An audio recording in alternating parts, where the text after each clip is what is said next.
मित्रांनो, पुण्यातली आहे ना एक फिरती गोष्ट फिरत फिरत आपल्या कानावर आलेली आहे. ती म्हणजे एक अपघात झालाय. बिल्डर पुत्रानं केलाय आणि त्यामध्ये 2 बळी गेलेले आहेत. पण हास्यास्पद गोष्ट काय माहिती आहे का, त्याला झालेल्या शिक्षा. त्याला पहिली शिक्षा झालेली आहे ट्रॅफिक कंट्रोल करायचं आहे. एका हवालदारासोबत त्याला ट्रॅफिक कंट्रोल करायचं आहे. दुसरी म्हणजे 300 शब्दात त्याला निबंध लिहून द्यायचा आहे ट्रॅफिकवर. त्याच्यानंतरनं चौथी गोष्ट म्हणजे जर एखाद्या वेळेला काही ठिकाणी अपघात झाला तर त्याला पळ न काढता त्या अपघातग्रस्ताची मदत करायची आहे. चौथं म्हणजे त्याला पेंटिंग करायची आहे.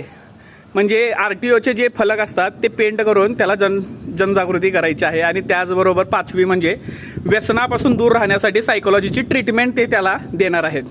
विचार करा, याच्या जागी आपल्यासारखा सामान्य युवक जर राहिला असता, मध्यमवर्गीय घरातला माणूस राहिला असता, तर त्याला पोलिसांनी अशीच ट्रीटमेंट दिली असती का?